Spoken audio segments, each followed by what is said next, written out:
Hi ಸ್ನೇಹಿತರೆ, ಎಲ್ಲ ನನ್ನ ಅಗ್ನಿವೀರ್ ಟೈಗರ್ಸ್ಗೆ ಜೈ ಹಿಂದ. ಸೊ ಯಾರೆಲ್ಲ ಅಗ್ನಿವೀರ್ ನೋಟಿಫಿಕೇಶನ್ ಆಗಿದ್ದನ್ನು ಯಾರೆಲ್ಲ ನೋಡ್ಕೊಂಡಿದ್ದೀರಾ, ಸೊ ಇನ್ನಷ್ಟು ಒಂದಿಷ್ಟು ಜನಕ್ಕೆ ಡೌಟ್ ಇತ್ತು. ಆ ಡೌಟನ್ನು ನಾನು ಬೋರ್ಡ್ ಮೇಲೆ ನಿಮಗೆ ಕ್ಲಿಯರನ್ನು ಮಾಡ್ತೀನಿ ಅಂತೇಳಿ ನಿಮ್ಗೆ ಇನ್ಫಾರ್ಮೇಷನನ್ನು ಕೊಟ್ಟಿದ್ದೆ. ಇಲ್ಲಿ ಬಂದ್ಬಿಟ್ಟು ಅಗ್ನಿವೀರದಲ್ಲಿ ಕರೆದಿರ್ತಕ್ಕಂಥ ಹುದ್ದೆಗಳು ಜನರಲ್ ಡ್ಯೂಟಿ ಮತ್ತು ಟ್ರೆಡ್ಸ್ಮನ್ನು, ಟೆಕ್ನಿಕಲ್ಲು, ನೆಕ್ಸ್ಟ್ ಅದೇ ತರನಾಗಿ ಕ್ಲರ್ಕು, ನರ್ಸಿಂಗ್ ಅಸಿಸ್ಟೆಂಟು, ಮಹಿಳೆಯರಿಗೆ WMP ಅಂತ ಹೇಳಿ ವುಮನ್ ಮಿಲಿಟರಿ ಪೊಲೀಸ್ ಅಂತ ಹೇಳಿ ಹುದ್ದೆಗಳನ್ನ ಕನ್ಫರ್ಮ್ ಮಾಡಿದ್ರು. ಸೊ ಈ ಹುದ್ದೆಗಳಿಗೆ ಯಾರೆಲ್ಲ ತಯಾರಿಯನ್ನ ಮಾಡ್ತಾರಿಲ್ಲ, ಸೊ ಅದರ ಏಜ್ ಏನ್ ಬೇಕಾಗುತ್ತೆ, ಸೊ ನಾನು ಆಲ್ಮೋಸ್ಟ್ ಅಲ್ಲಿ ನಿಮ್ಗೆ ಏನು ಬೋರ್ಡ್ ಮೇಲೆ ತಿಳಿಸಲಾರ್ದೆ ಮಾಹಿತಿಯನ್ನ ಕೊಟ್ಟಿದ್ದೆ. ಸೊ ಈಗ ನಾನು ನಿಮ್ಗೆ ಬೋರ್ಡ್ ಮೇಲೆ ಏಜ್ ಎಷ್ಟು ಬೇಕಾಗುತ್ತಾ, ಸೊ ಎಷ್ಟು ಏಜ್ ನಿಂತ ಎಷ್ಟು ಒಳಗಡೆ ಇದ್ದವರು ಅಪ್ಲಿಕೇಬಲ್ ಆಗ್ತೀರಾ, ಸೊ ಏಜ್ ಕ್ಯಾಲ್ಕುಲೇಟರ್ನ ಯಾವ ತರ ಮಾಡಬೇಕು, ಸೊ ಫಿಸಿಕಲ್ ಯಾವ ತರ ಇರ್ತದೆ, ಎಕ್ಸಾಮ್ ಯಾವ ತರ ಇರ್ತದೆ, ಸೊ ಯಾವ ಲ್ಯಾಂಗ್ವೇಜ್ ನಲ್ಲಿ ಎಕ್ಸಾಮ್ ಇರ್ತದೆ ಅಂತ ಹೇಳಿ ನಾನು ಅಡ್ವಾನ್ಸ್ ಆಗಿ ನಿಮಗೆ ಮಾಹಿತಿಯನ್ನು ಕೊಟ್ಟಿದ್ದೆ. ಆದ್ರೂ ಈ ವಿಡಿಯೋದಲ್ಲಿ ನಿಮ್ಗೆ ಸಂಪೂರ್ಣವಾಗಿ ಯಾವುದೇ ಒಂದು ಡೌಟ್ ಇಲ್ಲದೇ ಕ್ಲಿಯರ್ ಮಾಡಿಕೊಡ್ಬೇಕಂತ ಹೇಳಿ ಈ ವಿಡಿಯೋನ ಮಾಡ್ತಾ ಇದ್ದೀನಿ. ಓಕೆ, ಇಲ್ಲಿ ಬಂದ್ಬಿಟ್ಟು ಯಾರೆಲ್ಲ ಅರ್ಜಿಗಳನ್ನ ಸಲ್ಲಿಸಬಹುದಪ್ಪ ಅಂದ್ರೆ, ಸೊ ಜಸ್ಟ್ ನೀವು 8th ಪಾಸ್ ಆದವರು ಕೂಡ ಈ ಹುದ್ದೆಗಳಿಗೆ ಅರ್ಜಿಗಳನ್ನ ಹಾಕ್ಬೋದು. ಅದೇ ತರನಾಗಿ 10ನೇ ತರಗತಿ ನೀವೇನಾದ್ರೂ ಮುಗಿಸಿದ್ರಿಪ್ಪ ಅಂತಂದ್ರೆ ನೀವು ಕೂಡ ಈ ಹುದ್ದೆಗೆ ಅರ್ಜಿಗಳನ್ನ ಸಲ್ಲಿಸಬಹುದು. ಇಲ್ಲಿ ಬಂದ್ಬಿಟ್ಟು ಈಗಾಗಲೇ ಆನ್ಲೈನ್ ಮುಖಾಂತರ ಅರ್ಜಿ ಕೂಡ ಸ್ಟಾರ್ಟ್ ಆಗಿದೆ. ಅಂದ್ರೆ ನಿಮ್ಗೆ 12 ಮಾರ್ಚ್ 2025 ಆನ್ಲೈನ್ ಮುಖಾಂತರ ಅರ್ಜಿ ಕೂಡ ಸ್ಟಾರ್ಟ್ ಆಗಿದೆ. ಆಲ್ಮೋಸ್ಟ್ ಆಲ್ ಒಂದಿಷ್ಟು ಜನಗಳ ಅರ್ಜಿಗಳನ್ನ ಸಲ್ಲಿಸ್ಕೊಂಡ್ರಿ. ನಾನು ಹೇಳ್ತಾ ಇದ್ದೀನಿ, ಅಪ್ಲಿಕೇಶನ್ ಸ್ಟಾರ್ಟ್ ಆದ್ಮೇಲೆ ಯಾರು ಕೂಡ ಅರ್ಜೆಂಟ್ ಮಾಡುವಂತ ಅವಶ್ಯಕತೆ ಇರೋದಿಲ್ಲ. ಒಂದು 2 ಡೇಸ್ ಅನ್ನ ಕನ್ಫರ್ಮ್ ಆಗಿ ನಾನು ಯಾವ ಹುದ್ದೆಗೆ ಅರ್ಜಿಯನ್ನ ಹಾಕಿದ್ರೆ ನಡೀತದ, ಸೊ ನಾನು ಯಾವುದಕ್ಕೆ ಎಲಿಜಿಬಿಲಿಟಿ ಇದ್ದೀನಿ ಅನ್ನೋದನ್ನ ನೋಡ್ಕೊಂಡ್ಬಿಟ್ಟು ಅರ್ಜಿಗಳನ್ನ ಸಲ್ಲಿಸ್ಕೊಡ್ರಿ. ಒಂದಿಷ್ಟು ಜನಕ್ಕೆ ಅಂದ್ರೆ ಸಬ್ಜೆಕ್ಟ್ ಗಳನ್ನ ಯಾಡ್ ಮಾಡೋದ್ರಲ್ಲಿ ಪ್ರಾಬ್ಲಮ್ಸ್ ಗಳು ಬರ್ತಾ ಇದಾವೆ. ನೀವೇನಾದ್ರೂ ಮೊಬೈಲ್ ನಲ್ಲಿ ಅರ್ಜಿಗಳನ್ನ ಸಲ್ಲಿಸ್ತಿದ್ದೀರಪ್ಪ ಅಂದ್ರೆ ಅದನ್ನು ಕೂಡ ನನ್ನ ಡೌಟ್ ಅನ್ನ ಕ್ಲಿಯರ್ ಮಾಡ್ತೀನಿ, ನೋಡ್ಕೊಳ್ರಿ. ಇಲ್ಲಿ ಬಂದ್ಬಿಟ್ಟು ಅರ್ಜಿ ಪ್ರಾರಂಭ ದಿನಾಂಕ 12 ಮಾರ್ಚ್ 2025 ಹಿಡಿದು ನಿಮ್ದು ಕೊನೆಯ ದಿನಾಂಕ ಬಂದ್ಬಿಟ್ಟು 10 ಏಪ್ರಿಲ್ 2025 ಸೊ ನಿಮ್ದು ಅರ್ಜಿ ಸಲ್ಲಿಸುವ ದಿನಾಂಕ ಕೂಡ ಇರ್ತೈತಿ. 1 ತಿಂಗಳ ಕಾಲಾವಕಾಶ ಇರುತ್ತೆ ನಿಮ್ಗೆ. ಓಕೆ, ಇಲ್ಲಿ ಬಂದ್ಬಿಟ್ಟು ನೋಡ್ಕೊಡ್ರಿ, ಯಾರಪ್ಪ ಅಂತಂದ್ರೆ ಈ ಹುದ್ದೆಗೆ ಎಕ್ಸಾಮ್ ಡೇಟ್ ನೋಡ್ಕೊಡ್ರಿ. ಎಕ್ಸಾಮ್ ಯಾವ ತಿಂಗಳಲ್ಲಿ ಎಕ್ಸಾಮ್ ಅನ್ನ ಕಂಡಕ್ಟ್ ಮಾಡಬಹುದು, ಜೂನ್ ತಿಂಗಳಲ್ಲಿ ನಿಮ್ಮ ಎಕ್ಸಾಮ್ ಅನ್ನ ಕಂಡಕ್ಟ್ ಮಾಡ್ತೀವಿ ಅಂತ ಹೇಳಿ ಅಡ್ವಾನ್ಸ್ ಆಗಿ ನೋಟಿಫಿಕೇಶನ್ ದಲ್ಲಿ ಕೊಟ್ಟಿದ್ದಾರಪ್ಪ ಅಂತಾರೆ. 100% ಇದೇ ತಿಂಗಳಲ್ಲಿ ನಿಮ್ಮ ಎಕ್ಸಾಮ್ ಅನ್ನ ಕಂಡಕ್ಟ್ ಅನ್ನ ಮಾಡುವ ಚಾನ್ಸಸ್ ಇರ್ತದ. ಓಕೆ, ನೀವೇನಾದ್ರೂ ಅಗ್ನಿವೀರಿಗೆ ನಾನು ಈ ಜಾಬ್ ನಲ್ಲಿ ಈ ಸರಿ ನಾನು 100% ಸೆಲೆಕ್ಷನ್ ಆಗ್ಲೇಬೇಕಂತ ಏನಾದ್ರೂ ನಿಮ್ಮ ಹತ್ರ ಡ್ರೀಮ್ ಇತ್ತಪ್ಪ ಅಂದ್ರೆ, ಸೊ ನಮ್ದೇ ಆಗಿರ್ತಕ್ಕಂಥ HJ ಡಿಫೆನ್ಸ್ ಅಕಾಡೆಮಿ ಅಂತ ಹೇಳಿ ಬಾಗಲಕೋಟದಲ್ಲಿ ಕೂಡ ಕೋಚಿಂಗ್ ಅನ್ನು ಓಪನ್ ಮಾಡಿದ್ವಿ. ನುರಿತ ಶಿಕ್ಷಕರಿಂದ ನಿಮ್ಗೆ ತರಬೇತಿಯನ್ನ ಕೊಡ್ತಾ ಇದೀವಿ. ಎಕ್ಸಾಮ್ ಸಬ್ಜೆಕ್ಟ್ ಗಳನ್ನ ಯಾವ ತರ ಎಕ್ಸಾಮ್ ಫೇಸ್ ಮಾಡ್ಬೇಕು ಅನ್ನೋದು ಕೂಡ ಇಂಪಾರ್ಟೆಂಟ್ ಆಗುತ್ತೆ. ಜಸ್ಟ್ ನಿಮ್ಗೆ ಕೋಚಿಂಗ್ ಇಂಪಾರ್ಟೆಂಟ್ ಅಲ್ಲ, ಯಾವ ತರ ನೀವು ಸ್ಟಡಿ ಮಾಡ್ತೀರಾ, ಯಾವ ತರ ನಿಮ್ಮನ್ನ ಸ್ಟಡಿ ಮಾಡಿಸ್ತಾರ, ಒಬ್ಬರಿಗೊಬ್ಬರನ್ನ ಕೇರ್ ಮಾಡಿಬಿಟ್ಟು, ಸೊ ಅದು ಕೂಡ ಇಂಪಾರ್ಟೆಂಟ್ ಆಗುತ್ತೆ. ಆದ ಕಾರಣಕ್ಕೋಸ್ಕರ ನಮ್ಮಲ್ಲಿ ಇರ್ತಕ್ಕಂಥ ಟೀಚರ್ಸ್ ಗಳಂತಂದ್ರೆ ಪ್ರತಿಯೊಬ್ಬರನ್ನು ಕೂಡ ಕೇರ್ ಮಾಡಿಬಿಟ್ಟು ನಿಮ್ಮ ಎಕ್ಸಾಮ್ ಅನ್ನ ಸೆಲೆಕ್ಷನ್ ಮಾಡುವಂತ ಗ್ಯಾರಂಟಿಯನ್ನ ನಾವು ಮಾಡಿಸ್ತಾ ಇದೀವಿ. ಸೊ ಅದೇ ತರನಾಗಿ ಬೆಸ್ಟ್ ಫಿಸಿಕಲ್ ಟ್ರೈನರ್ ಅಂತ ನಿಮ್ಗೆ ಫಿಸಿಕಲ್ ಟ್ರೈನಿಂಗ್ ಕೂಡ ಕೊಡಿಸ್ತಾ ಇದೀವಿ. ಯಾರು ಕೂಡ ಫಿಸಿಕಲ್ ನಲ್ಲಿ ಆಲ್ಮೋಸ್ಟ್ ಎಲ್ಲರೂ ಕೂಡ ಫಿಟ್ ಆಗ್ಲೇಬೇಕಂತ ಹೇಳಿ. ನೆಕ್ಸ್ಟ್ ಅದೇ ತರನಾಗಿ ನಿಮ್ಮ ಹತ್ರ ಏನಾದ್ರೂ ಮೆಡಿಕಲ್ಸ್ ಪ್ರಾಬ್ಲಮ್ಗಳಿದ್ರೆ, ಮೆಡಿಕಲ್ ನಲ್ಲಿ ಫೇಲ್ ಆಗುವಂತ ಚಾನ್ಸಸ್ ಗಳಿದ್ರೆ, ಸೊ ಅದನ್ನ ನೀವು ಯಾವ ತರ ಕವರ್ ಅಪ್ ಮಾಡ್ಕೊಳ್ಬೇಕು. ಯಾಕಂದ್ರೆ ಫಸ್ಟ್ ಟೈಮ್ ಹೋಗಿ ರ್ಯಾಲಿಗೆ ಅಟೆಂಡ್ ಆಗಿರ್ತೀರಾ, ಸೊ ಏನೋ ನಿಮ್ಗೆ ಗೊತ್ತಿರೋದಿಲ್ಲ, ಪಾಸ್ ಆಗಿರ್ತಾರ, ಎಕ್ಸಾಮ್ ಪಾಸು, ಫಿಸಿಕಲ್ ಪಾಸು ಎಲ್ಲನೂ ಕೂಡ ಎಕ್ಸಲೆಂಟ್ ಅಲ್ಲಿ ಪಾಸ್ ಆಗಿರ್ತಾರ. ಸೊ ಮೆಡಿಕಲ್ ನಿಮ್ದು ಏನು ತಿಳ್ಕೊಂಡಿರ್ತೀರ, ನಾನು ಆಲ್ರೆಡಿ ಎಲ್ಲದಕ್ಕೂ ಫಿಟ್ ಇದ್ದೀನಿ, ನಾನು ಪಾಸ್ ಆಗ್ತೀನಿ ಅಂತ ಹೇಳಿ ಕಾನ್ಫಿಡೆಂಟ್ ಅನ್ನ ಇಟ್ಕೊಂಡು ಹೋಗಿರ್ತೀರಿ. ಮೆಡಿಕಲ್ ನಲ್ಲಿ ನಿಮ್ದೇ ಆಗಿರ್ತಕ್ಕಂಥ ಒಂದಿಷ್ಟು ಫೈಂಡ್ಸ್ ಗಳಿರ್ತಾವೆ. ಆ ಫೈಂಡ್ಸ್ ಅನ್ನ ಯಾವ ತರ ಸಾಲ್ವ್ ಮಾಡ್ಬೇಕು ಅನ್ನೋದು ಕೂಡ ನಾವು ವೀಕ್ಲಿ ಮೆಡಿಕಲ್ ಚೆಕಿಂಗ್ ಕೂಡ ಇರ್ತೀವಿ.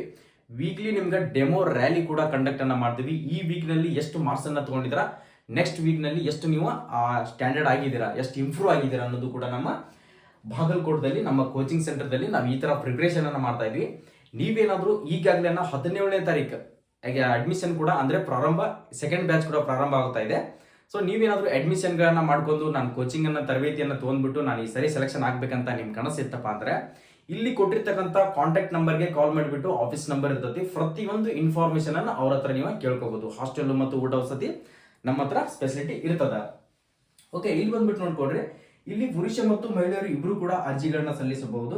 ನೆಕ್ಸ್ಟ್ ಅದೇ ತರನಾಗಿ ಇದಕ್ಕೆ ಕ್ವಾಲಿಫಿಕೇಶನ್ ಏನ್ ಬೇಕಾಗುತ್ತಾ, ಸೊ 10ನೇ ತರಗತಿ ಮುಗಿದವರು ಜನರಲ್ ಡ್ಯೂಟಿಗೆ. ಇನ್ನೊಂದು ಡೌಟ್ ಏನಪ್ಪಾ ಅಂದ್ರೆ, ಸರ್ ನಾವು 2 ಹುದ್ದೆಗೆ ಅರ್ಜಿಗಳನ್ನ ಸಲ್ಲಿಸಬಹುದಾ, ಅದೊಂದು ಡೌಟ್ ಇದೆ. ಅಂದ್ರೆ ಆಲ್ರೆಡಿ ಇನ್ಫಾರ್ಮೇಶನ್ ಬಂದಿತ್ತು, ನೋಟಿಫಿಕೇಶನ್ ಆಗೋಕ್ಕಿಂತ ಮುಂಚೆ ಕನ್ಫರ್ಮೇಶನ್ ಆಗಿರ್ಲಿಲ್ಲ. ಓಕೆ, ನೀವು 2 ಹುದ್ದೆಗೆ ಅರ್ಜಿಗಳನ್ನ ಸಲ್ಲಿಸಬಹುದು. ಓಕೆ, ನೀವು ಜಸ್ಟ್ 10th ಪಾಸ್ ಆಗಿದ್ದೀರಿ ಅಂತ ತಿಳ್ಕೊಡ್ರಿ. 10th ಪಾಸ್ ಆದವ್ರು ಏನಪ್ಪಾ ಅಂದ್ರೆ ನೀವು GDಗೂ ಕೂಡ ಅಪ್ಲೈ ಮಾಡ್ಬೋದು, ಅದ್ರ ಜೊತೆಗೆ ಟ್ರೇಡ್ ಮಾರ್ಕ್ಗೆ ಕೂಡ ನೀವು ಅಪ್ಲೈನ ಮಾಡ್ಬೋದು. ಇವೆರಡು ಹುದ್ದೆಗೆ ಅಪ್ಲೈನ ಮಾಡ್ಬೋದು. ಎರಡಕ್ಕೂ ಕೂಡ 250 ಫೀಸ್ ಇದಕ್ಕೆ ಬೇರೆ ಕಟ್ಟಬೇಕಾಗತ್ತಾ, ಇದಕ್ಕೂ ಕೂಡ 250 ರೂಪಾಯಿ DD ಅನ್ನ ಕಟ್ಟಲೇಬೇಕು. ಸೊ ನೀವು ಒಂದರಲ್ಲಿ ಕಟ್ಟಿದ್ರೆ ನೀವು ಮುಗಿತಂತ ಹೇಳ್ಕೊಂಡು ಯಾರು ತಿಳ್ಕೊಳಕ್ ಹೋಗ್ಬೇಡ್ರಿ, ಈ ತರ ಇರ್ತದ. ಓಕೆ, ಇನ್ನೊಂದು ಏನಪ್ಪಾ ಅಂತಾರೆ, ಸೊ ಸರ್ ನಾವು ಅರ್ಜಿಗಳನ್ನ ಸಲ್ಲಿಸುವಾಗ 5 ಸಬ್ಜೆಕ್ಟ್ ಗಳನ್ನ ಕೇಳ್ತಾ ಇದೆ, ಕನ್ನಡ ಅಂತ ಹೇಳಿ ಆಪ್ಷನ್ನೇ ಬರ್ತಾ ಇಲ್ಲ, ಅದು ಯಾವ ತರ? ಓಕೆ, ನಾವು ಅಪ್ಲಿಕೇಶನ್ ಹಾಕುವಾಗ ಮಿಸ್ಟೇಕ್ ಅಥವಾ ಏನಾದ್ರು ಅದೇ ವೆಬ್ಸೈಟ್ ಅಲ್ಲಿ ಕೊಟ್ಟಿದಾರ ಅಂತ ಹೇಳಿ? ಇಲ್ಲ, ವೆಬ್ಸೈಟ್ ನಲ್ಲಿ ಕೊಟ್ಟಿದಾರ. ಸೊ ನೀವು ಅಪ್ಲಿಕೇಶನ್ ಹಾಕುವಾಗ 5 ಸಬ್ಜೆಕ್ಟ್ ಗಳನ್ನ ಮಾತ್ರ ತಗೊಳ್ತದೆ, 5 ಸಬ್ಜೆಕ್ಟ್ ಗಳನ್ನ ಮಾತ್ರ ಅಲ್ಲಿ ಮೆನ್ಷನ್ ಮಾಡಬೇಕಾಗುತ್ತೆ.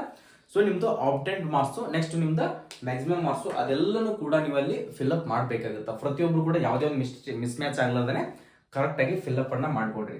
ಓಕೆ, ಏಜ್ ಬಗ್ಗೆ ಕ್ಯಾಲ್ಕುಲೇಟ್ ಮಾಡಿ ಹೇಳ್ತಾರೆ ನೋಡ್ಕೊಡ್ರಿ. ಏಜ್ ಎಷ್ಟಿಂದ ಎಷ್ಟರ ಒಳಗಡೆ ಇರಬೇಕು, ಯಾರೆಲ್ಲ ಅಪ್ಲಿಕೇಬಲ್ ಅನ್ನು ಹಾಕುತ್ತೆ, ಅಂದ್ರೆ ಯಾರು ನೀವು ಅಪ್ಲಿಕೇಬಲ್ ಆಗ್ತೀರಾ ಇದಕ್ಕಂತ ಹೇಳಿ ಕನ್ಫರ್ಮ್ ಆಗಿ ನಿಮ್ಗೆ ಗೊತ್ತಾಗುತ್ತೆ. ಆಲ್ಮೋಸ್ಟ್ ಅಲ್ಲ ನಿಮ್ಗೆ ಮಾಹಿತಿಯನ್ನ ಕೊಟ್ಟಿದ್ದೆ, ಆದ್ರೂ ಕೂಡ ಒಂದಿಷ್ಟು ಜನ ಡೌಟ್ ಅಲ್ಲಿ ಇದ್ರಿ, ಏಜ್ ಕ್ಯಾಲ್ಕುಲೇಟ್ ಮಾಡಕ ಆಗ್ತಿರ್ಲಿಲ್ಲ. ಆದ ಕಾರಣಕ್ಕೋಸ್ಕರ ಇದು ಒಂದ್ಸರಿ ನೀವು ಕನ್ಫರ್ಮ್ ಆಗಿ ಬೇಕಾದ್ರೆ ಒಂದು ರಫ್ ಶೀಟ್ ನಲ್ಲಿ ಆದ್ರೂ ಬರೆದಿಟ್ಕೊಳ್ರಿ, ನಿಮ್ಗೆ ಕ್ಲಿಯರ್ ಆಗಿರ್ತಕ್ಕಂಥ ಮಾಹಿತಿ ಕೂಡ ಇದರಲ್ಲಿ ಸಿಗ್ತಾ ಹೋಗುತ್ತೆ. ಓಕೆ, ಇಲ್ಲಿ ಬಂದ್ಬಿಟ್ಟು 17 ಏಜ್ ಅಂತಾರಲ್ಲ, 17 ಏಜ್ ಅಂದ್ರೆ ಎಲ್ಲಿ ಕ್ಯಾಲ್ಕುಲೇಟ್ ಆಗುತ್ತೆ? ಸೊ ನೀವು ಅನ್ಕೊಂಡಿರೋ ಹಾಗೆ 17 ಏಜ್ ಅನ್ನ ಸೊ ಕರೆಕ್ಟ್ ಆಗಿ ನಮ್ಗೆ ಗೊತ್ತಾಗ್ತಾ ಇಲ್ಲ ಅಂತನೋರು ಕೂಡ ಇಲ್ಲಿ ಚೆಕ್ ಅನ್ನ ಮಾಡ್ಕೊಡ್ರಿ. ಆ ಏಜ್ ಕ್ಯಾಲ್ಕುಲೇಟರ್ ನೀವು ಯಾವ ತರ ಮಾಡಬೇಕು? ನೀವು ಅನ್ಕೊಳ್ತಾ ಇದ್ದೀರಾ ಸರ್ ನಂದು ಇನ್ನೂ 21 ಏಜ್ ಆಗೇ ಇಲ್ಲ, ಆದ್ರೂ ಕೂಡ ಇಂಡಿಯನ್ ಆರ್ಮಿ ಅಪ್ಲಿಕೇಶನ್ ತಗೊಳ್ತಾ ಇಲ್ಲ ಅಂತ ಹೇಳಿ ಒಂದಿಷ್ಟು ಜನಕ್ಕೂ ಕೂಡ ಡೌಟ್ ಇದೆ. ಇಲ್ಲಿ ನೋಡ್ಕೊಡ್ರಿ, ಈ ಡೇಟ್ ಅನ್ನ ಮೆನ್ಷನ್ ಮಾಡ್ಕೊಡ್ರಿ. 1 ಅಕ್ಟೋಬರ್ 2004. ಓಕೆ, ಈ ಡೇಟ್ ಅನ್ನ ಬೇಕಾದ್ರೆ ಒಂದು ರಫ್ ಶೀಟ್ ನಲ್ಲಿ ಬರ್ಕೊಡ್ರಿ. ಎಷ್ಟಪ್ಪ ಅಂತ 1 ಅಕ್ಟೋಬರ್ 2004 ಇಷ್ಟರಿಂದ ಹಿಡಿದು 1 ಏಪ್ರಿಲ್ 2008 ಒಳಗಡೆ. ಸೊ ಈ ಡೇಟಿನ ಒಳಗಡೆ ನೀವೇನಾದ್ರೂ ಜನಿಸಿದ್ರಪ್ಪ ಅಂದ್ರೆ ಈ ಹುದ್ದೆಗೆ ಅರ್ಜಿಗಳನ್ನ ಸಲ್ಲಿಸಬಹುದು. ಅಕಸ್ಮಾತ್ ಆಗಿ 2 ಏಪ್ರಿಲ್ 2008 ಏನಾದ್ರೂ ನೀವು ಜನಿಸಿದ್ರಪ್ಪ ಅಂದ್ರೆ ಸೊ ನಿಮ್ ಅಪ್ಲಿಕೇಶನ್ ಬರೋದಿಲ್ಲ. ಅದೇ ತರನಾಗಿ ನೀವೇನಾದ್ರೂ ಜಸ್ಟ್ 31 ಅಕ್ಟೋಬರ್ ಅಲ್ದೇನೆ ನೀವು ಯಾವ್ದೋ ಹಿಂದಿನ ತಿಂಗಳಿತ್ತಪ್ಪ ಅಂತಂದ್ರೆ ಅದು ಕೂಡ ನಿಮ್ಮ ಅಪ್ಲಿಕೇಶನ್ ಅಪ್ಲಿಕೇಬಲ್ ಆಗೋದಿಲ್ಲ. ಡೇಟ್ ನಲ್ಲಿ ಕ್ಯಾಲ್ಕುಲೇಟ್ ಅನ್ನ ಮಾಡ್ಕೊಡಿ, ಈ ತರ ಇರ್ತದೆ. ನೆಕ್ಸ್ಟ್ ಅದೇ ತರನಾಗಿ ಲ್ಯಾಂಗ್ವೇಜ್, ಎಕ್ಸಾಮ್ ಲ್ಯಾಂಗ್ವೇಜ್ ಕೂಡ ಕನ್ಫ್ಯೂಷನ್ ಆಗ್ತಾ ಇದೆ. ಏನಪ್ಪಾ ಅಂದ್ರೆ ಸರ್ ನಮ್ಮ ಮಾತೃಭಾಷೆ ಕನ್ನಡದಲ್ಲೇನೆ ಎಕ್ಸಾಮ್ ಅನ್ನ ಕಂಡಕ್ಟ್ ಮಾಡ್ತಾ ಇದಾರ ಈ ಸರಿ? ಎಸ್, ನಮ್ಮ ಮಾತೃಭಾಷೆ ಕನ್ನಡದಲ್ಲೇನೆ ಟೋಟಲಿ ಬಂದ್ಬಿಟ್ಟು SSC ದಲ್ಲಿ 13 ಲ್ಯಾಂಗ್ವೇಜ್ ಎಕ್ಸಾಮ್ ಅನ್ನ ಏನ್ ಕಂಡಕ್ಟ್ ಮಾಡ್ತಾ ಇಲ್ಲ, ಆರ್ಮಿದಲ್ಲಿ ಕೂಡ ಅದೇ ತರನಾಗಿ 13 ಲ್ಯಾಂಗ್ವೇಜ್ ನಲ್ಲಿ ಎಕ್ಸಾಮ್ ಅನ್ನ ಕಂಡಕ್ಟ್ ಮಾಡ್ತಾ ಇದಾರ. ಓಕೆ, 13 ಲ್ಯಾಂಗ್ವೇಜ್ ನಲ್ಲಿ ನೀವೇನಾದ್ರೂ ಎಕ್ಸಾಮ್ ಏನೇನ್ ಕೊಟ್ಟಿದಾರಪ್ಪ ಅಂತಂದ್ರೆ ಅದನ್ನು ಕೂಡ ನಾನು ನಿಮ್ಮ ಡೌಟ್ ಕ್ಲಿಯರ್ ಮಾಡ್ತೀನಿ ನೋಡ್ಕೊಡ್ರಿ. ಅಪ್ಲಿಕೇಶನ್ ಹಾಕುವಾಗ ಏನೆಲ್ಲ ಬರ್ತಾ ಇದೆ, ಎಕ್ಸಾಮ್ ಲ್ಯಾಂಗ್ವೇಜ್ ನಲ್ಲಿ ಚೂಸ್ ಮಾಡುವಾಗ ಏನ್ ತೋರಿಸ್ತಾ ಇದೆ ಏನಿಲ್ಲ ಅಂತ ಹೇಳಿ ಕ್ಲಿಯರ್ ಮಾಡ್ತೇನೆ ನಿಮ್ಗೆ. ಇಲ್ಲಿ ನೋಡ್ಕೊಡ್ರಿ, ಫಸ್ಟ್ ಗೆ ನೀವು ಅಗ್ನಿವೀರ್ JD ಅಂತ ಸೆಲೆಕ್ಟ್ ಮಾಡಬೇಕಾಗುತ್ತೆ. ನೀವು ಫಸ್ಟ್ ಪರ್ಫಾರ್ಮೆನ್ಸ್ ಅನ್ನ ಇಲ್ಲಿ ಹಾಕುವಾಗ 2 ಹುದ್ದೆಗೆ ಅರ್ಜಿಗಳನ್ನ ಸಲ್ಲಿಸಬೇಕಾದ್ರೆ ಅಗ್ನಿವೀರ್ JD ಅಂತ ಕೇಳುತ್ತಾ, ಅದರ ನೆಕ್ಸ್ಟ್ ಸ್ಟೆಪ್ ಅಗ್ನಿವೀರ್ ಟ್ರೇಡ್ಸ್ಮನ್ ಅಂತ ಕೇಳುತ್ತಾ. ನೆಕ್ಸ್ಟ್ ಅದೇ ತರನಾಗಿ ಜೂನ್ ಅಂತ ಕೇಳುತ್ತೆ, ಯಾವ ಜೂನ್ಗೆ ಅಪ್ಲಿಕೇಬಲ್ ಆಗ್ತಾರೆ ನೀವು? ಸೌತರ್ನ್ ಜೂನ್ಗೆ, ನಮ್ಮ ಇದರಿಂದ ಕರ್ನಾಟಕದಿಂದ ಸೌತರ್ನ್ ಜೂನ್ಗೆ ಅಪ್ಲಿಕೇಬಲ್ ಆಗ್ತೀರಾ. ನೆಕ್ಸ್ಟ್ ಅದೇ ತರನಾಗಿ ನೀವು ಯಾವ ಭಾಷೆಯಲ್ಲಿ ಎಕ್ಸಾಮ್ ಅನ್ನ ಬರೀತೀರಾ ಅಂತ ಹೇಳಿ ಅಂತ. ಇಲ್ಲಿ ಬಂದ್ಬಿಟ್ಟು ಬೆಂಗಾಲಿ, ಇಂಗ್ಲಿಷ್, ಗುಜರಾತಿ, ಹಿಂದಿ, ಕನ್ನಡ, ಮಲಯಾಳಿ, ಮರಾಠಿ, ಒಡಿಸಾ, ಪಂಜಾಬಿ, ಈ ತರ ನಿಮ್ಗೆ ಲ್ಯಾಂಗ್ವೇಜ್ ಗಳು ಇರ್ತಾವ. ಈ ಲ್ಯಾಂಗ್ವೇಜ್ ನಲ್ಲಿ ತಗೊಂಡ್ಬಿಟ್ಟು ನೀವು CE ಕಂಪ್ಯೂಟರ್ ಬೇಸ್ಡ್ ಎಕ್ಸಾಮ್ ಅನ್ನ ಬರೀಬೇಕಾಗಿತ್ತಪ್ಪ ಅಂದ್ರೆ ಸೊ ಈ ಲ್ಯಾಂಗ್ವೇಜ್ ಅನ್ನ ಕರೆಕ್ಟ್ ಆಗಿ ಹಾಕೊಡ್ರಿ. ಓಕೆ, ನಾನು ಇಂಗ್ಲಿಷ್ ನಲ್ಲೇ ಸ್ಟಡಿ ಮಾಡಿದೀನಿ, ನನಗೆ ಇಂಗ್ಲಿಷ್ ನಲ್ಲೇ ಈಸಿ ಆಗುತ್ತೆ ಅನ್ನೋರು ಇಂಗ್ಲಿಷ್ ನಲ್ಲೇ ಎಕ್ಸಾಮ್ ಅನ್ನ ಬರೆಯಕ್ಕೆ ಟ್ರೈ ಮಾಡ್ರಿ. ಸೊ ಕನ್ನಡದಲ್ಲಿ ತಗೊಳ್ಳೋರು ಕನ್ನಡದಲ್ಲೇನೆ ತಗೊಳ್ರಿ. ಯಾವ ತರ ನೀವು ಎಕ್ಸಾಮ್ ಅನ್ನ ಬರೀತಿರಲ್ಲ ಡಿಪೆಂಡ್ ಅಪಾನ್ ನಿಮ್ಮ ಮೇಲೆ. ಸರ್ ಎಕ್ಸಾಮ್ ಸೆಂಟರ್ ನಮ್ಮ AR ಮಂಗಳೂರು ಬರುತ್ತೆ, ಬೆಂಗಳೂರು ಬರುತ್ತೆ, ಬೆಳಗಾವಿ ಬರುತ್ತೆ. ಸರ್ ನಮ್ಮ ಎಕ್ಸಾಮ್ ಅಲ್ಲೇ ಬರುತ್ತಾ? ಇಲ್ಲ, ಎಕ್ಸಾಮ್ ಸೆಂಟರ್ಗಳನ್ನ ಟೋಟಲಿ ಬಂದ್ಬಿಟ್ಟು 5 ಎಕ್ಸಾಮ್ ಸೆಂಟರ್ಗಳನ್ನ ತಗೊಳ್ಬೇಕಾಗುತ್ತಾ. First performance, second, third, fourth, fifth ಅಂತ ಹೇಳಿ 5 ಕೂಡ ನಮ್ಮ ಕರ್ನಾಟಕದಲ್ಲೇನೆ ತಗೊಳ್ಬಹುದು. ಇಲ್ಲಿ ಬಂದ್ಬಿಟ್ಟು ಕಲಬುರಗಿ ಅಂತಿದೆ, ನೆಕ್ಸ್ಟ್ ಬೀದರ್ ಇದೆ, ಬೆಳಗಾವಿ ಇದೆ, ಧಾರವಾಡ ಇದೆ, ಮೈಸೂರು ಇದೆ, ಸೊ ಹುಬ್ಬಳ್ಳಿ ಇದೆ. ಈ ತರ ನಿಮ್ಮ ಎಕ್ಸಾಮ್ ಸೆಂಟರ್ಗಳಿದಾವೆ, ಸಾಕಷ್ಟು ಎಕ್ಸಾಮ್ ಸೆಂಟರ್ಗಳಿದಾವೆ. ಅಲ್ಲಿ ಚಾಯ್ಸ್ ಮಾಡ್ಕೊಂಡ್ಬಿಟ್ಟು ನಿಮಗೆ ನಿಯರೆಸ್ಟ್ ಯಾವ್ದಾಗುತ್ತಲ್ಲ ಫಸ್ಟ್ ಪರ್ಫಾರ್ಮೆನ್ಸ್ ಅನ್ನ ನಿಮಗೆ ನಿಯರೆಸ್ಟ್ ಆಗಿರ್ತಕ್ಕಂಥ ಎಕ್ಸಾಮ್ ಸೆಂಟರ್ ಅನ್ನ ತಗೊಳ್ರಿ. ಎರಡನೇದು ಅದಕ್ಕಿಂತ ಒಂದು ಸ್ವಲ್ಪ ದೂರ ಆಗಿರ್ತಕ್ಕಂಥ ಎಕ್ಸಾಮ್ ಸೆಂಟರ್ಗಳನ್ನ ತಗೊಂಡ್ಬಿಟ್ಟು ಅರ್ಜಿಗಳನ್ನ ಸಲ್ಲಿಸ್ಕೊಡ್ರಿ. ನೀವು ಅಪ್ಲಿಕೇಶನ್ ಅನ್ನ ಹಾಕಿದ ಮೇಲೆ DD ಫಿಲ್ಅಪ್ ಮಾಡಿದ ಮೇಲೆ ಸೊ ನಿಮ್ಮ ಅಪ್ಲಿಕೇಶನ್ ಸಬ್ಮಿಟ್ ಆಗಿದೆಯೋ ಇಲ್ಲ ಅಂತ ಹೇಳಿ ರಿಸಿಪ್ಟ್ ಅಂದ್ರೆ PDF ಡೌನ್ಲೋಡ್ ಅಂತ ಒಂದು ಆಪ್ಷನ್ ಬರುತ್ತಾ, ಆ ಆಪ್ಷನ್ ಮೇಲೆ ಕ್ಲಿಕ್ ಮಾಡಿದ್ರಿಯಪ್ಪ ಅಂದ್ರೆ ಅಲ್ಲಿ ಒಂದು ಪಾಸ್ವರ್ಡ್ ಕೇಳುತ್ತಾ, ಪಾಸ್ವರ್ಡ್ ಅನ್ನ ಏನ್ ಹಾಕ್ಬೇಕು ಸರ್, ಪಾಸ್ವರ್ಡ್ ಕೇಳ್ತಾ ಇದೆ, ಸೊ ಅಪ್ಲಿಕೇಶನ್ ಓಪನ್ ಆಗ್ತಾ ಇಲ್ಲ ಅಂತ ಅವರು ಅಲ್ಲಿ ನಿಮ್ಮ ಜಿಮೇಲ್ ಐಡಿಯನ್ನ ಹಾಕೊಡ್ರಿ. ಜಿಮೇಲ್ ಐಡಿಯನ್ನ ಹಾಕೊಂಡ್ರಪ್ಪ ಅಂತಂದ್ರೆ ಅಲ್ಲಿ ನಿಮ್ಗೆ ಓಪನ್ ಆಗುತ್ತೆ. ಜಿಮೇಲ್ ಅನ್ನ ಹಾಕಿದಾದ್ಮೇಲೆ ನಿಮ್ದು ಅಪ್ಲಿಕೇಶನ್ ಪ್ರಿಂಟ್ ಓಪನ್ ಆಗುತ್ತೆ. ಕರೆಕ್ಟ್ ಆಗಿ ಚೆಕ್ ಅನ್ನ ಮಾಡ್ಕೊಂಡ್ಬಿಟ್ಟು ಫೈನಲ್ ಸಬ್ಮಿಟ್ ಅನ್ನ ಮಾಡ್ಕೊಡ್ರಿ. ಒಂದು ಸಾರಿ ರಿಜಿಸ್ಟ್ರೇಷನ್ ಮಾಡ್ಕೊಳ್ಳಾರ SSLC ಮಾರ್ಕ್ಸ್ ಕಾರ್ಡ್ ಮೇಲೆನೆ ರಿಜಿಸ್ಟ್ರೇಷನ್ ಅನ್ನ ಮಾಡ್ಕೊಡ್ರಿ. ನೀವೇನಾದ್ರೂ ಆಧಾರ್ ಕಾರ್ಡ್ ನಲ್ಲಿ ನಮ್ಮ ಫಾದರ್ ನೇಮ್ ಮಿಡಲ್ ನೇಮ್ ಇರ್ಲಿಲ್ಲಪ್ಪ ಅಂತಂದ್ರೆ ಸೊ ಈಗಾಗ್ಲೇನ ಆಲ್ಮೋಸ್ಟ್ ಆಲ್ ಪ್ರತಿಯೊಬ್ರು ಕೂಡ ತಿದ್ದುಪಡಿಯನ್ನ ಮಾಡ್ಕೊಡ್ರಿ. ಈಗ ಅಪ್ಲಿಕೇಶನ್ ಅನ್ನ ಹಾಕ್ಬೇಕಾಗಿತ್ತಪ್ಪ ಅಂದ್ರೆ SSLC ಮಾರ್ಕ್ಸ್ ಕಾರ್ಡ್ ಮೇಲೆನೆ ಹಾಕ್ರಿ. ಸೊ ಮಹಿಳೆಯರಿಗೆ ಬಂದ್ಬಿಟ್ಟು 16, ಪುರುಷರಿಗೆ ನೋಡ್ಕೊಡ್ರಿ ಇನ್ನೊಂದೇನಪ್ಪ ಅಂದ್ರೆ 1600 ಮೀಟರ್ ರನ್ನಿಂಗ್ ಇರ್ತೈತಿ. ಅದರಲ್ಲಿ 6 ನಿಮಿಷ 15 ಸೆಕೆಂಡಿನ ಹೊರಗಡೆ ನೀವು ರನ್ನಿಂಗ್ ಅನ್ನ ಓಡಬಹುದು. ಎಷ್ಟಪ್ಪ ಅಂದ್ರೆ 6 ನಿಮಿಷ 15 ಸೆಕೆಂಡಿನಲ್ಲಿ ಕೂಡ ರನ್ನಿಂಗ್ ಅನ್ನು ಓಡಬಹುದು. ಬಟ್ ಮಾರ್ಕ್ಸ್ ಕಡಿಮೆ ಸಿಗ್ತದ. ಟೋಟಲಿ ಬಂದ್ಬಿಟ್ಟು ಮೊದಲಿಗೆ 2 ಗ್ರೂಪ್ ಅನ್ನ ಗ್ರೂಪ್ 1 ಗ್ರೂಪ್ 2 ಅಂತ ಕಂಡಕ್ಟ್ ಮಾಡ್ತಾ ಇದ್ರು. ಈ ಸರಿ 4 ಗ್ರೂಪ್ ಅನ್ನ ಕಂಡಕ್ಟ್ ಮಾಡ್ತಾ ಇದ್ರ. ಗ್ರೂಪ್ 1, ಗ್ರೂಪ್ 2, ಗ್ರೂಪ್ 3, ಗ್ರೂಪ್ 4 ಅಂದ್ರೆ ಎಷ್ಟು ಜನ ಬಿಡ್ತಾರೋ ಗೊತ್ತಿಲ್ಲ, ಬಟ್ ಅದ್ರ ಪ್ರಕಾರ ನಿಮ್ಗೆ ಮಾರ್ಕ್ಸ್ ಕೂಡ ಕಂಡಕ್ಟ್ ಆಗುತ್ತೆ. ನೆಕ್ಸ್ಟ್ ಅದೇ ತರನಾಗಿ WMP ವುಮನ್ ಮಿಲಿಟರಿ ಪೊಲೀಸ್ ಮಹಿಳೆಯರು ಯಾರೆಲ್ಲ ಅಪ್ಲೈ ಮಾಡ್ತಾ ಇದ್ದಲ್ಲ, ಸೊ ನೀವು ಕೂಡ ಕನ್ಫರ್ಮೇಶನ್ ಅನ್ನ ಮಾಡ್ಕೊಡ್ರಿ.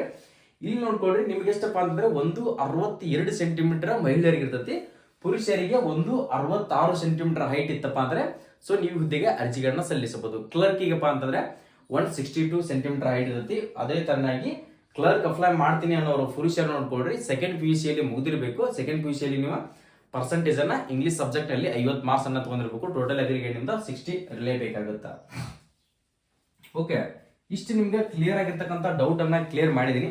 ಸೊ ನೆಕ್ಸ್ಟ್ ಮಹಿಳೆಯರಿಗೆ ಕೂಡ ರನ್ನಿಂಗ್ ಎಷ್ಟಪ್ಪ ಅಂತಂದ್ರೆ 1600 ಮೀಟರ್ ರನ್ನಿಂಗ್ ಇರುತ್ತೆ. ಅವ್ರಿಗೆ 8 ನಿಮಿಷದ ಒಳಗಡೆ ರನ್ನಿಂಗ್ ಅನ್ನ ನೋಡೋಕೆ ಟೈಮಿಂಗ್ ಕೂಡ ಇರ್ತೈತಿ. ಅವ್ರದ್ದು ಗ್ರೂಪ್ 1 ಗ್ರೂಪ್ 2 ಅಂತ ಹೇಳಿ ಕಂಡಕ್ಟ್ ಅನ್ನ ಮಾಡ್ತಾ ಇದ್ದಾರೆ. ಚೆಸ್ಟ್ ಬಂದ್ಬಿಟ್ಟು ಪುರುಷರಿಗೆ 77 ಇರಬೇಕಾಗುತ್ತೆ. ಎಕ್ಸ್ಪಾಂಡೆಡ್ ಅನ್ನ ಮಾಡಿದಾಗ 5 ಸೆಂಟಿಮೀಟರ್ ಚೆಸ್ಟ್ ಅನ್ನ ನೀವು ಎಕ್ಸ್ಪಾಂಡೆಡ್ ಮಾಡಲೇಬೇಕು. ಸೊ ಈ ತರ ನೀವು ಈ ಸರಿಯಪ್ಪ ಅಂತಂದ್ರೆ 100% ಬಹಳಷ್ಟು ಕಾಂಪಿಟೇಷನ್ ಆಗುತ್ತೆ. ನೀವು ಆ ಕಾಂಪಿಟೇಷನ್ಗೆ ತಯಾರಿ ಆಗ್ಬೇಕಪ್ಪ ಅಂತಂದ್ರೆ ಈಗಾಗಲೇ ಕಂಪಲ್ಸರಿಯಾಗಿ ಎಫರ್ಟ್ ಅನ್ನ ಹಾಕ್ಲೇಬೇಕು. Exam ಅದಾಯ್ತು, physical ಅದಾಯ್ತು. ಒಂದಿಷ್ಟು ಜನ ಏನ್ ವಿಚಾರ ಮಾಡ್ತಾ ಇದ್ರಪ್ಪ ಅಂತಂದ್ರೆ ಮೊದಲಿಗೆ ಎಕ್ಸಾಮ್ ಫೇಸ್ ಮಾಡೋಣ, ಆಮೇಲೆ ಫಿಸಿಕಲ್ಗೆ ಪ್ರಯತ್ನ ಮಾಡೋಣ ಅಂತ ಹೇಳಿ. ಸೊ ಆ ತರ ಯಾರು ಮಾಡಕ್ ಹೋಗ್ಬೇಡ್ರಿ. ಟೈಮ್ ಅಂಕಿ ಬಹಳ ಇಲ್ಲ, ಎರಡಕ್ಕೂ ಕೂಡ